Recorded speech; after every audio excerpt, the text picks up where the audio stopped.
Hey guys, Shot the Monkey here. So, as promised, a couple of days later, now got the review coming out for you on two tanks in this review because they're quite similar to each other. That being the Tier 7 German Premium Heavy tank, the VK4503, and the American Premium Tier 7 Heavy tank, the King Tiger C, the captured King Tiger. I'm not going to cover the stats in depth in this review. I'll put a couple of screenshots up so that you can see the stats on screen.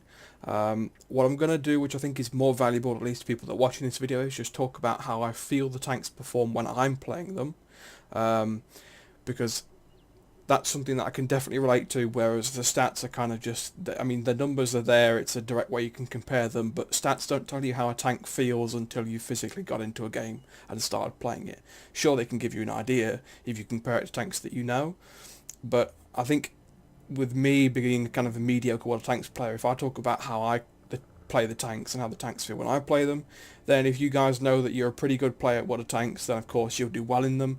If you guys maybe aren't as good at World of Tanks and a player that is average is saying that the tank is a bit difficult, then you might wish to avoid them, or you might want to do further research on it before you buy it. You know, whatever makes you feel comfortable. Anyway, getting into the stats of these two vehicles, which are very similar to each other. First we'll cover the firepower. They are both using the long-barreled 88, which is the gun that you get on the Tiger 1 that's fully upgraded. So that gives you an idea of what your measuring stick is. They've got 240 average damage per shot, 203 penetration, 8 degrees of gun depression, 15 degrees of gun elevation. Aiming time on the VK4503 is about 2.06 seconds with 100% crew and vents. 2.34 on the King Tiger. Dispersion is better on the VK4503 at 0.31 to the King Tiger's 0.34. This is again with 100% crew and with vents active. If we then come down to survivability, you're looking at 1400 hit points for the VK, 1300 for the Premium King Tiger. The armour value is better on the captured King Tiger in that it's got 150 at the front of the hull, 80 at the side and the rear, 185 at the front of the hull, and then 80 at the side of the turrets and the rear of the turret, whereas you only got 100mm on the front of the VK. So the VK is a lesser armoured tank. You got the same kind of armour sloping so that you can still bounce shots off it, especially at the front of the hull. The turret is rounded, so yes, in theory better than the King Tiger because the King Tiger has a flat front of the turret, but the armour on the front of the turret of the VK has less in terms of actual thickness. And then of course with the turret front being rounded, there's always going to be a spot that you can shoot out that's going to be flat with no angling, so that can be penetrated quite easily. And you do see the front of the turret shot through quite a few times on the VK with guns with reasonable penetration and reasonable accuracy. In terms of mobility, I mean, German heavy tanks, standard mobility, not quick, some of the slowest heavy tanks that you'll meet in the game. That's by no means to say that they are actually that slow. These are certainly quicker than things that you'd see like the VK101 or the Mauerbrecher. They're not brilliant up hills. German heavy tanks generally aren't. But across level ground or going downhill, even if it's medium and soft terrain on level ground or going downhill, they'll keep up a reasonable speed of about 30 to 40 kilometers an hour. And they don't have any problem getting there, and the hull traverse speed is pretty nice as well. It certainly allows you to wiggle the tank and do the usual thing that is required when it comes to trying to bounce shots off heavy tanks or tanks with angled armour in the manner that these two vehicles have. When it comes to mobility, again the VK is faster.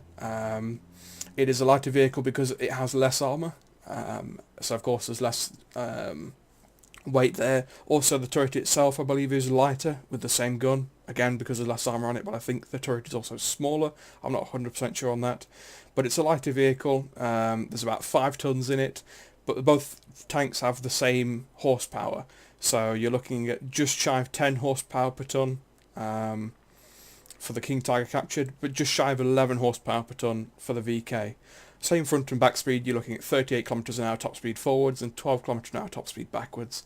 And again, slightly better traverse speed for the VK being a lighter vehicle. 30 degrees per second, just under, compared to the 23.5 degrees a second that the King Tiger captured gets.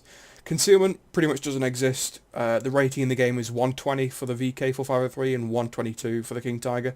Basically, if you're within the maximum view range circle of any enemy vehicles, they're probably going to spot you.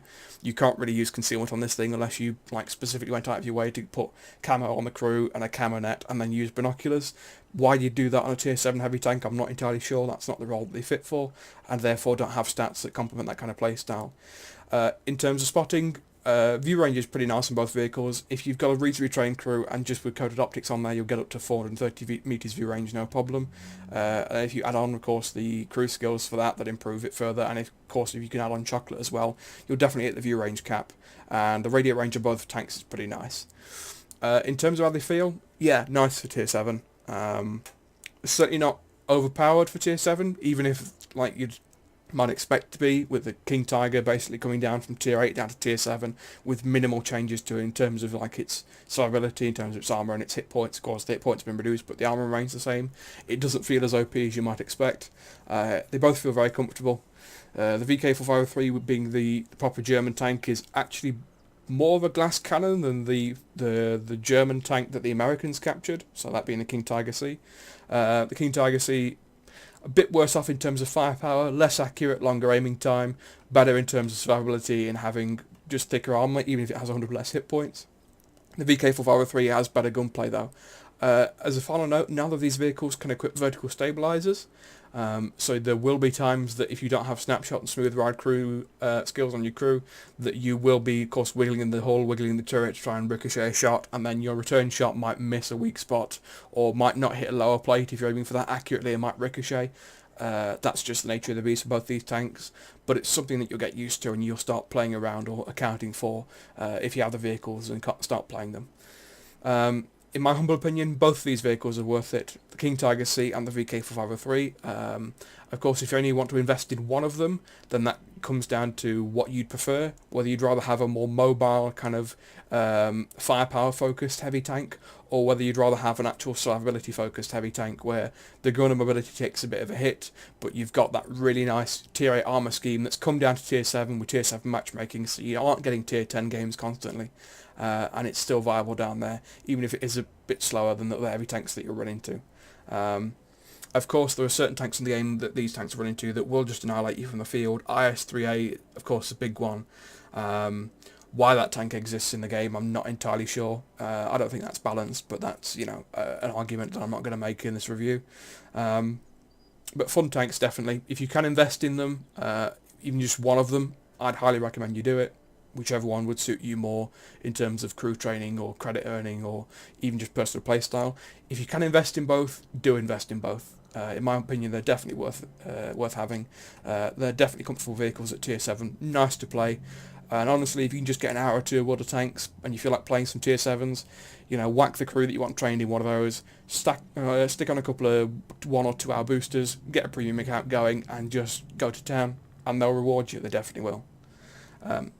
But yeah, anyway guys, that's the review section of this over. Thank you all very much for watching. I hope you enjoy the gameplay coming up of the VK4503. And as always, I shall see you all next time.